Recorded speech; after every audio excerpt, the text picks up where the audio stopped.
Hello friend, ఇవాల్టి వీడియోలో పాతకాల పద్ధతిలో ఉలవచారు ఎలా చేసుకోవాలో చూపించబోతున్నాను. చుక్క నూనె లేకుండా డైట్ చేసేవాళ్ళు లేదా జిమ్ చేసేవాళ్ళు ఇలా ట్రై చేయండి. హెల్త్కి చాలా మంచిది. స్వీట్ అండ్ షార్ట్గా ఎలా చేసుకోవాలో చూద్దాం. వీడియోలోకి వెళ్ళే ముందు సబ్స్క్రైబ్ చేసుకొని లైక్ ఇవ్వండి. ముందుగా ఇలాంటి పొయ్యి ముట్టించుకొని డబ్రాలో తగినన్ని నీళ్లు వేసుకోవాలి. ఇలా చేసుకోలేని వాళ్ళు కుక్కర్లైనా ఉడికించుకోవచ్చు, కానీ నీళ్లు సరిగా రావు, చిక్కగా రావు, అలాగే టేస్ట్ ఉండదు. ఇంకా డబ్రా మీద ఇంకొక డబ్రాలో తగినన్ని నీళ్లు వేసుకొని మూత పెట్టేసి సాఫ్ట్గా ఉడికించుకోవాలి. అసలు ఆవిరిపోకుండా చూసుకోండి, తొందరగా వేడెక్కుతాయి నీళ్లు. కావాల్సిన ఉలవలు తీసుకొని శుభ్రంగా కడిగి గాలించి రాళ్ళేం లేకుండా చూసుకొని టైం ఉంటే రాత్రంతా నానబెట్టుకోండి, లేదంటే 5-6 గంటల సేపు నానబెట్టుకోవాలి. బాగా వేడెక్కిన ఈ నీళ్ళలో ఈ ఉలవలు వేసుకోవాలి.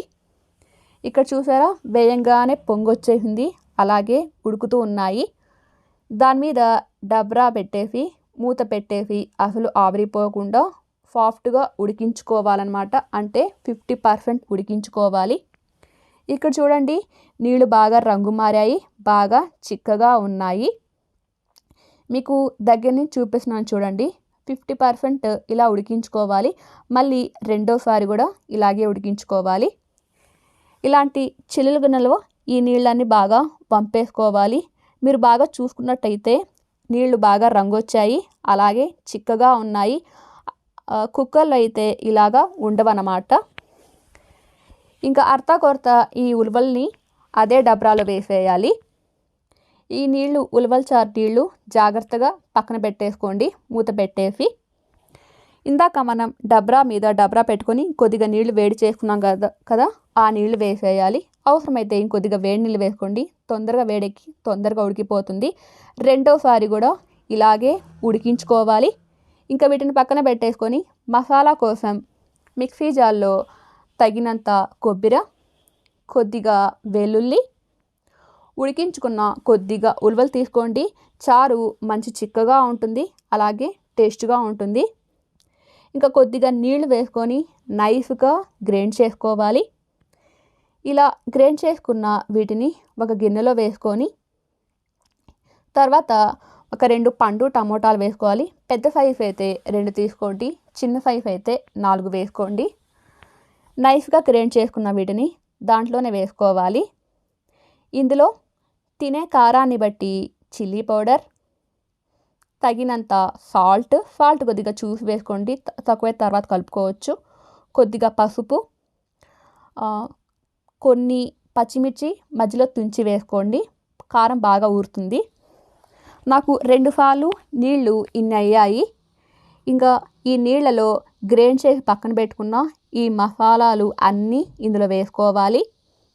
ఫ్రెష్గా కొద్దిగా కరివేపాకు, సన్నగా కట్ చేసుకున్న కొద్దిగా కొత్తిమీర, 2 పెద్ద సైజు ఉల్లిపాయలు తీసుకొని ఇలా ముక్కలుగా కట్ చేసి వేసుకోండి.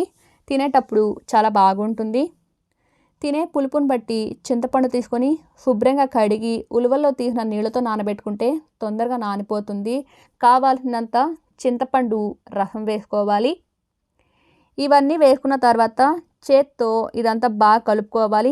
ఉండలు ఏమి లేకుండా మసాలాలు అంతా బాగా పట్టేటట్టు బాగా కలిసిపోయేలా కలుపుకోవాలి. ఇలా అంతా కలుపుకున్న తర్వాత పొయ్యి మీద మరొకసారి పెట్టుకొని మూత ఇలా పక్కకు జరిపి పెట్టుకోండి, పొంగకుండా ఉంటుంది. మధ్యలో కలుపుకుంటూ ఉండాలి, లేదంటే అడుగంటేస్తుంది. మంట బాగా తగిలితే తొందరగా ఉడికిపోతుంది. ఇక్కడ చూసారా, మసాలాలు కూర బాగా ఉడుకుతుంది. ఇలా మంట తగలాలి, ఇలా ఉడకాలన్నమాట. అప్పుడే మరింత ఎక్కువ టేస్ట్గా ఉంటుంది. మరొకసారి చూపిస్తున్నాను చూడండి. కూర ఈ మాత్రం ఇలా ఉండాలి. చల్లారితే ఇంకా చిక్కపడుతుంది. ఈ మాత్రం చాలు, దింపేయాలన్నమాట. ఉప్పు కారం ఏదైనా తక్కువైతే అడ్జస్ట్ చేసుకోవచ్చు. ఇంకా వీటిని ముందు రోజుల్లో 6 నెలలు పెట్టుకొని తినేవాళ్ళంట. వేడి చేస్తూ వేడి అన్నం మీద వేస్తే నెయ్యిలా కరుగుతుందంట. ఇది మా అమ్మమ్మ కాలంలో.